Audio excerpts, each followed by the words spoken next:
இலங்கையில் இருக்கக்கூடிய பௌத்த அமைப்பான பொதுபல சேனாவும் இந்தியாவின் ஆர்எஸ்எஸும் இணைந்து தெற்கு தென்கிழக்கு ஆசியால பௌத்த இந்து அமைதி மண்டலம் ஒன்றை உருவாக்குவதற்கான முயற்சியில் ஈடுபட்டு வர்றதாக பொதுபல சேனா சொல்லுது.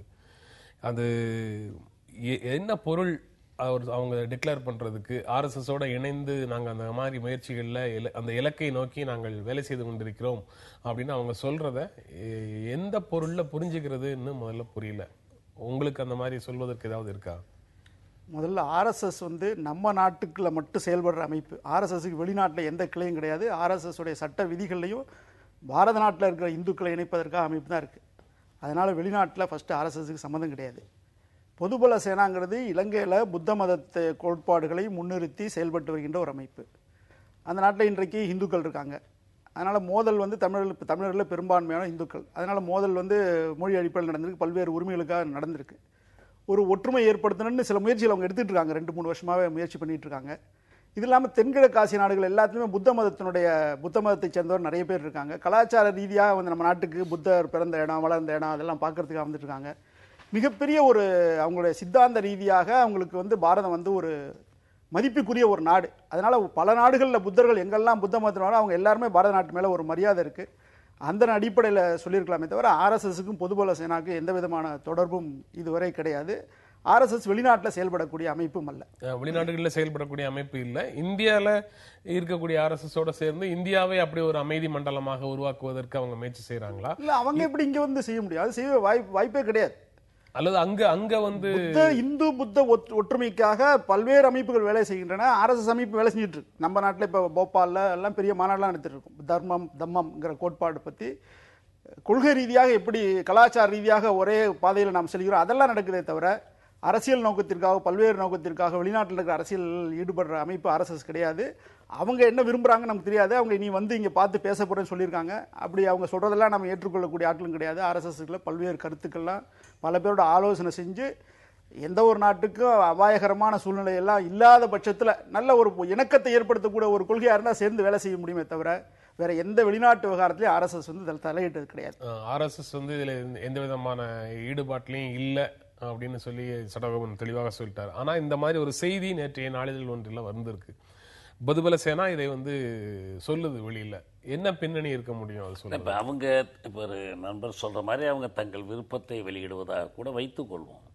இப்போ இதன் அடிப்படையில் நாம் என்ன பார்க்கலாம்னா, அவர் பொதுபல சேனா எதை பௌத்தம் என்று கருதுகிறதோ அதற்கும், ஆர்எஸ்எஸ் எதை இந்து மதம் என்று கருதுகிறதோ அதற்கும் இடையில் என்ன பொதுத்தன்மை இருக்கிறது?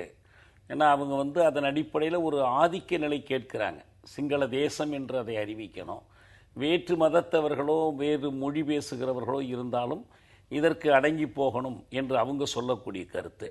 தற்செயலாகவோ என்னவோ நம்ம மோகன் பகவத் இந்த பக்கத்தில் இந்த இந்தியாவில் இருப்பவர்கள் எல்லாம் இந்துக்கள், இது இந்து தேசம் என்று அறிவிக்கணும்னு சொல்வதற்கும் ஒரு கருத்தியல், ஒரு நேர்கோடு, ஒரு இணைப்பு வருகிறது. நம்ம எதிலிருந்து நம்ம தொடங்குறோம்னு சொன்னால், உண்மையில் ஒரு காஞ்சி மகா பெரியவர் அருளுரையிலேயே எழுதுகிறார். சௌரபம், சைவம், வைணம், கணபத்தியம், சாக்தம், கௌமாரம் என்ற ஷண்மதங்களாக நாம் இருந்தோம். இங்கிலீஷ்காரன் வந்தானோ நாம் பிழைத்து கொண்டோம், நம்ம இந்துக்களாக ஒன்றுபடுத்திட்டான் என்று இந்த வெவ்வேறு மதங்கள் தான். அப்போ இந்து மதம் என்ற பெயரில் ஒரு வைதீக மதம்தான் அப்படி அறிமுகப்படுத்தப்படுகிறது.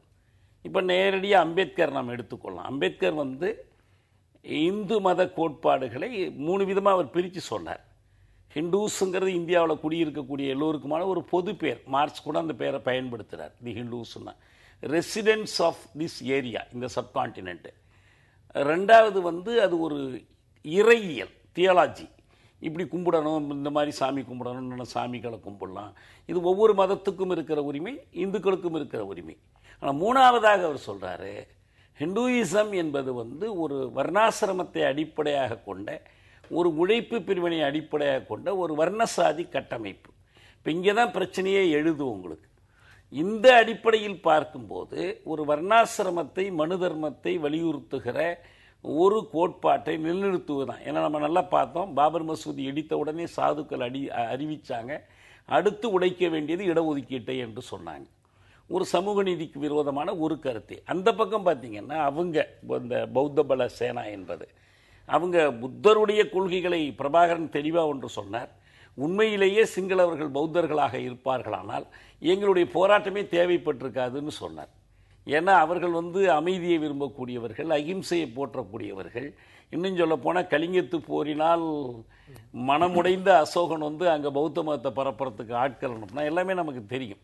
ஆனால் இவங்களுடைய வியட்நாமிய பௌத்தர்களுடைய பௌத்தம் அல்ல இவங்களுடைய பௌத்தம் என்பது. இவங்க தெளிவாக அறிவிக்கிறாங்க, இந்த நாடே எங்களுக்கு தான் சொந்தம், மற்றவர்கள் இங்கே இரண்டாம் தர குடிமக்களாகத்தான் இருக்க முடியும். இந்த அடிப்படையிலான ஒரு மெய்யியல் கருத்தியல் இணக்கப்பாடு இந்த ரெண்டு பிரிவுகளுக்கும் இருக்கு. நமக்கு ஒரு சந்தேகத்தையும் இது தெளிவாக்குது. என்ன தெளிவாக்குதுன்னா, சிங்கள பௌத்த வெறியர்கள், சிங்கள பௌத்த பேரினவாத அரசு என அவங்க கான்ஸ்டியூஷன்லேயே எழுதி வச்சிருக்கிறாங்க இந்த மதத்திற்கு முன்னுரிமை கொடுக்க வேண்டும் என்று. இந்தியன் கான்ஸ்டியூஷனில் அப்படி நேரடியாக இல்லைன்னா கூட ஹிந்து என்பதற்கான ஒரு டெஃபனேஷன் இல்லை, விளக்கம் இல்லை. ஆனால் 351வது உறுப்பு, அரசமைப்பு சட்டத்தினுடைய 351வது உறுப்பு இந்தியை வளப்படுத்துவது பற்றி பேசும்போது primarily Sanskrit and secondarily other languages குறிப்பிடுது. அப்போ வடமொழிக்கு அது கொடுக்கக்கூடிய முக்கியத்துவம். இப்போ நம்ம பாஜக அரசு வந்ததற்கு பிறகு அத்தியாபக் திவஸ் எல்லாம் குரு உற்சவா மாற்றுறது கொள்வது, சமஸ்கிருதத்துக்கு இவங்க கொடுக்கக்கூடிய முக்கியத்துவம் எல்லாம் வச்சு பார்க்கும்போது இப்போ இந்த இந்துத்துவத்துக்கும் சிங்கள பேரினவாதத்திற்கும் இடையில் ஒரு பொதுத்தன்மை, சமூக நீதிக்கு எதிராக ரெண்டும் நிற்கிது, தேசிய இனங்களின் உரிமைகள் விடுதலைக்கு எதிராக நிற்கிறது. இந்த ரெண்டும் இணைக்கிற ஒரு முயற்சியை பௌத்த பல சேனா செஞ்சால் அதில் ஆச்சரியப்படுத்த கொண்டு இல்லை. முதல்ல மோகன் பாகவத் இந்த நாடு ஹிந்து நாடு, இந்த நாட்டில் இருக்கிற ஹிந்துக்கள் சொன்னது கலாச்சார ரீதியில். இப்போ இல்லை, ஆர்எஸ்எஸ் ஆரம்பித்த காலத்துலேருந்து அதான் சொல்கிறோம். வழிபாட்டில் கிறிஸ்துவலாக இருக்கலாம், முஸ்லீமாக இருக்கலாம், புத்தர்களாக இருக்கலாம், இல்லை நாத்திகர்களாக இருக்கலாம். ஆனால் கலாச்சார ரீதியாக எப்படி மார்க்ஸ் அம்பேத்கர் என்ன கருத்தோ அதே போல தான் நாங்கள் கலாச்சார ரீதியாக அனைவரும் இந்த நாட்டில் ஹிந்துக்கள். ரெண்டாவது, பாபர் மசூதி இடிக்கப்பட வேண்டிய இடிக்கப்பட்டது. ஆனால் அதற்கு பிறகு எந்த சன்னியாசியும் அடுத்த தாக்குதல் இடஒதுக்கீடு யாருமே சொல்லலை. இதெல்லாம் தவறான பிரச்சாரம். நாங்கள் ஆர்எஸ்எஸ் இடஒதுக்கீடு எதிர்ப்பவர்கள் கிடையாது. எல்லா அமைப்பு, ஏன்னா எங்கள் அமைப்பில் எல்லாரும் இருக்காங்க. நாங்கள் யாரும் தேவையான அளவுக்கு சமுதாயத்தில் இடஒதுக்கீடு தேவைன்னு இப்போ கூட இதை மோகன் பால் சொன்னதை இவர் சொல்ல விட்டுட்டாரு. 3 மாதம் முன்னாடி சொன்னார், கண்டிப்பாக இடஒதுக்கீடு சமுதாயத்தில் ஏற்றத்தாழ்வு நீடிக்கும் வரை தொடர வேண்டும் சொல்லியிருக்காரு. ஆரம்ப காலத்தில் ஆர்எஸ்எஸ் இடஒதுக்கீடு கூடாது சொல்ல, ஆனால் அதில் நிறைய குறைபாடுகள் இருக்குல்ல, அதெல்லாம் சரி பண்ணுங்கன்னு சொல்லுது. இதுதான் சொல்லுது. ரெண்டாவது, சமஸ்கிருத திணிப்பு அதெல்லாம் ஆர்எஸ்எஸ் இல்லை. சமஸ்கிருத மத்திய அரசு ஆசிரியர்ங்கிற வார்த்தையே சமஸ்கிருதத்துலேருந்து தான் சார் வந்திருக்கு. சமஸ்கிருதம் பள்ளிக்கூடம் இருக்கு, சிபிஎஸ்சியில் சமஸ்கிருத கிளாஸ் இருக்கு, ஹிந்தி கிளாஸ் இருக்கு. அவங்களுக்கு ஒரு நிகழ்ச்சி சொல்லி அதுக்கு ஒரு பேர் கொடுத்துருக்காங்க. தமிழில் கூட சர்க்குலர் போட்டிருக்காங்க, சுற்றறிக்கை கொடுத்து தமிழில் கட்டுற இடத்துல தான் சொல்லியிருக்காங்க. அதனால ஒட்டுமொத்த முழு செய்தியை சொல்லிட்டு விமர்சனம் பண்ண, அதுலேருந்து ஒரு பகுதியை மட்டும் எடுத்து வச்சுட்டு ஹிந்தி திணிப்பு சமஸ்கிருத திணிப்புங்கிறது தவறான கருத்து. ரெண்டாவது, பொதுபல சேனாங்கிறது இன்னைக்கு அந்த நாட்டில் இருக்கிற சூழ்நிலைக்காக அவங்க உருவாகியிருக்கு அந்த அமைப்பு. இன்றைக்கு எப்படி நம்ம நாட்டில் பயங்கரவாதம் இருக்குது, நம்ம நாட்டில் மதமாற்றம் இருக்குது, இதெல்லாம் இருக்கும், அதே போல் அந்த நாட்டிலையும் நடந்து கொண்டு இருக்கிறது. அதிலிருந்து அவர்கள் புத்த மதத்தை காப்பாற்ற வேண்டும் என்பதற்காக பொதுபல சேனா உபயோகித்திருக்காங்களே தவிர இங்க இருக்கிற இந்து மதத்தை அங்க இருக்க பொதுபல சேனா அங்க இருக்கிற ஆர்எஸ்எஸ் எல்லாம் லிங்க் அந்த மாதிரி கிடையாது. தெற்கு மற்றும் தென்கிழக்கு ஆசியால தான் பௌத்த மதம் நிறைய இருக்கு. அதற்காக ஒரு கூட்டமைப்பு சேர்ந்து கலாச்சார ரீதியாக வேலை செய்யலாம் அவங்க நினைச்சிருக்கலாமே தவிர அரசியல் கண்ணோட்டத்தோட அது கிடையாது. அந்த மாதிரி அவங்களுடைய நினைப்போட தான் நிக்குது. அவங்களுடைய கருத்து அது இன்னைக்கு சொல்லியிருக்காங்க. அதை ஏற்றுக்கொள்வதா ஏற்றுக்கொள்ள வேண்டாமா என்று ஆர்எஸ்எஸ் எந்த முடிவும் சொல்லல. அதை பத்தி எல்லாம் அவங்க ஆர்எஸ் தலைவர் இன்னும் பார்த்து பேசல. ஏன்னா அவங்க எந்த கண்ணோட்டத்தில் சொல்றாங்கிறது நமக்கு தெரியாது. ஆர்எஸ்எஸ் பொறுத்தவரை இலங்கை என்பது ஒரே நாடு தான். அதில் தமிழ் பேசுறவங்க இருக்கலாம், சிங்கள பேசுறவங்களும் இருக்கலாம், பல்வேறு மதத்தை சார்ந்தவர்கள் இருக்கலாம். அதனால இலங்கை என்பது ஒன்று, இலங்கை ஒன்றுபட்ட இலங்கையில தீர்வு வேணும் ஆர்எஸ்எஸ் சொல்லுது. இலங்கை ஒரே நாடு அப்படிங்கிறது உங்களுடைய நிலைப்பாடு. அதுல இவங்க பொதுபல சேனா கேட்கறது அவங்களுடைய பாலிசி ஃப்ரேம் ஒர்க் அப்படின்னு சொல்றதுல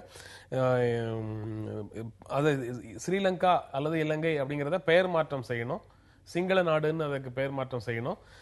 சிங்களத்துக்கும் மொழி ரீதியாக சிங்களத்துக்கும் மத ரீதியாக பௌத்தத்துக்கும் முதன்மையான இடம் இருக்கணும் அப்படிங்கிறதையும் அவங்க வலியுறுத்துறாங்க. அந்த கருத்துக்களோட உடன்பாடு இருக்கா? இலங்கை ஸ்ரீலங்கா பேர் பலமுறை மாறிச்சு. இலங்கை இருந்துச்சு, அப்புறம் ஸ்ரீலங்கா மாற்றிருக்காங்க.